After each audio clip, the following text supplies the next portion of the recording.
Pakistan army کے یہی colonel اور جنرل باقی سیاستدانوں کے ساتھ کیا سلوک کرتے ہیں، اس سلسلہ میں ایک پرانا ویڈیو کلپ جو ویب پہ ہر وقت ہی وائرل ہے، بہت سالوں سے وائرل ہے، پاکستان کے سابقہ پرائم منسٹر نواز شریف، اور بلکہ میں یہ کہوں گا کہ معزول وزیر اعظم نواز شریف ایک بار نہیں 2 بار ان کے اس انٹرویو سے ایک ویڈیو کلپ میں ویب کرٹسی کے ساتھ اور ڈاکٹر شاہد مسعود جن کے ساتھ وہ بات چیت کر رہے ہیں ان کی کرٹسی کے ساتھ آپ کو دکھاتا ہوں۔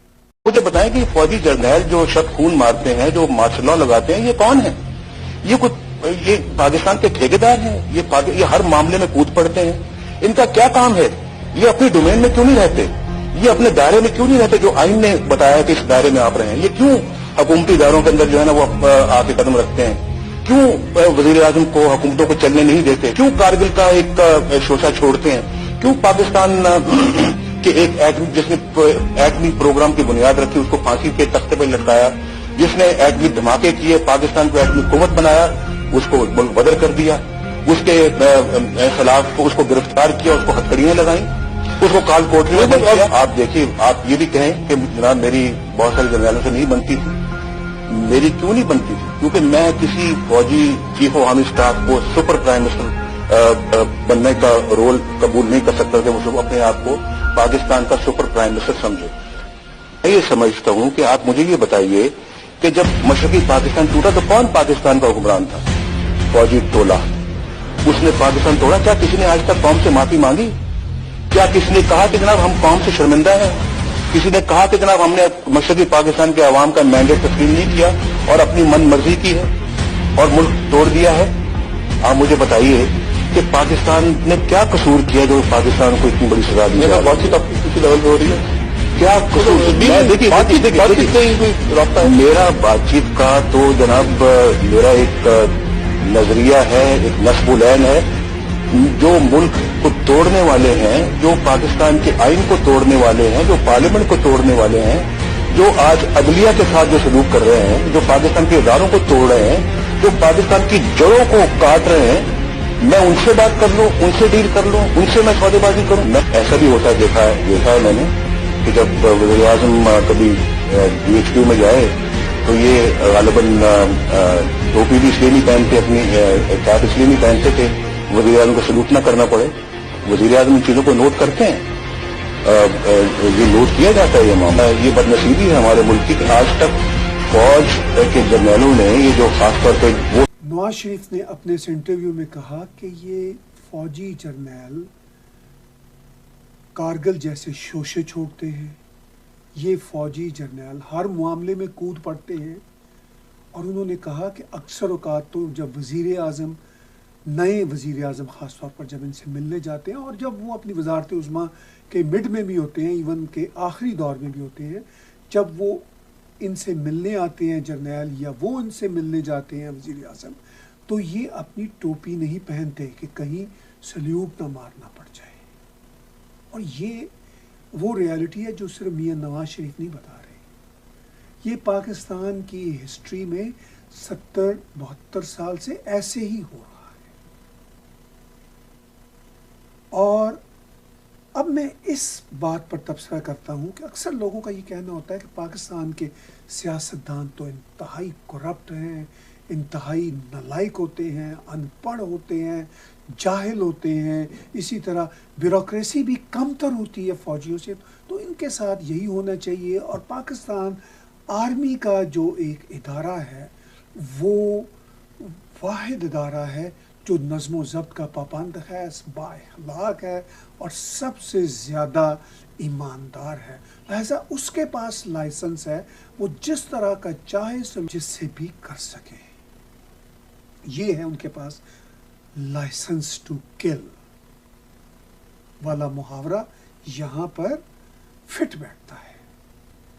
اب میں تھوڑا سا تبصرہ اس بات پہ کرتا ہوں کہ بلا شبہ دنیا کے بہت زیادہ ترقی پذیر اور جسے ہم پرانے زمانوں میں ایک اصطلاح برتے تھے کہ تھرڈ ورلڈ کنٹریز، یا اب وہ ترقی پذیر اصطلاح کے تحت آتے ہیں. یہ الگ بات ہے کہ ان میں سے کئیوں کی ترقی ہو ہی نہیں رہی, تو پتہ نہیں کیسے وہ بیچارے ترقی پذیر ممالک ہیں.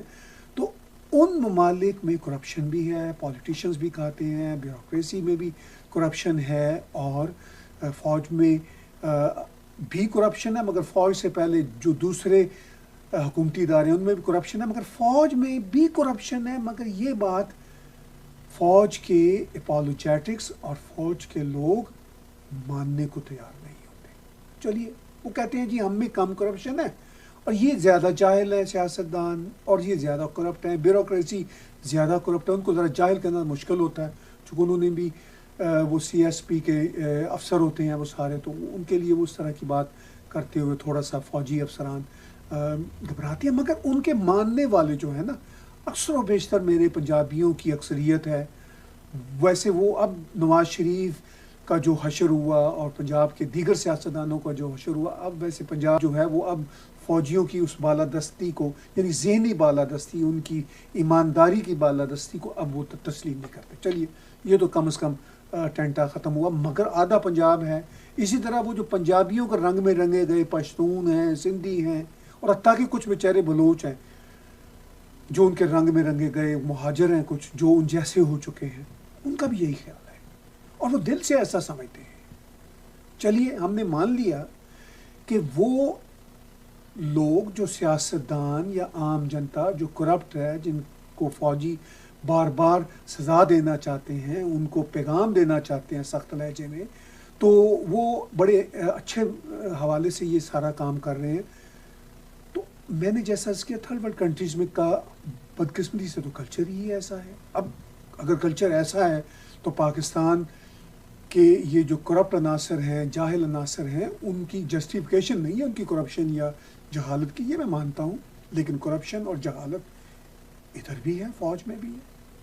آپ کسی بھی میجر کرنل جنرل کے پلاٹوں کا حساب لگا لیں, جتنا اس کے ہاتھ لگ سکتا ہے وہ لے لیتا ہے. کوئی نہ کوئی اکا دکا سرپھرا, یہاں میں پازیٹیو معنوں میں سرپھرا کہہ رہا ہوں, ایماندار شخص ہوتا ہے جو ایسا نہیں کرتا. بعد میں اس کو اکثر حالات میں اس کے بیوی بچے ساری زندگی کوستے رہتے ہیں, یہ غلط داستان ہے.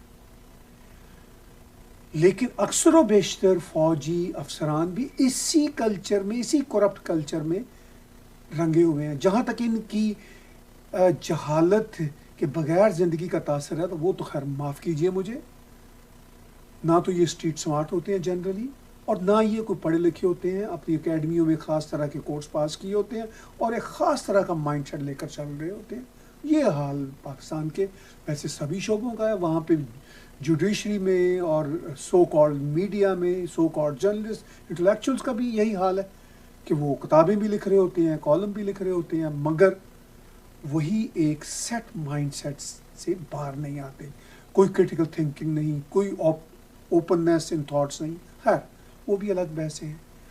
لیکن یہ ایک جو رویہ ہے فوج کے چاہنے والوں کا, اپالوجیٹکس کا, اور ان کے ڈیفنس میں بیانات داغنے والوں کا, اور ٹرول آرمی جو بیٹھی ہوئی ہے سوشل میڈیا پہ, ان کا یہ خیال ہوتا ہے کہ بھائی پاکستان فوج ہی پاکستان کی سرحدوں کی محافظ ہے. بھائی وہ تو ہر ملک کی فوج اپنے ملک کی سرحدوں کی محافظ ہوتی ہے, لیکن باقی اداروں کی محافظ تو نہیں ہوتی نا. جیسے کینیڈا کی فوج ہے, ہمیں پتہ ہی نہیں ہے اس کے چیف آرمی اسٹاف کا کیا نام ہے, اس کے انٹیلیجنس کے سربراہ کا کیا نام ہے. Who cares here in Canada? ہم رسپیکٹ کرتے ہیں اپنی فوج کے انٹیلیجنس اداروں کی کہ وہ اپنا کام کر رہے ہیں.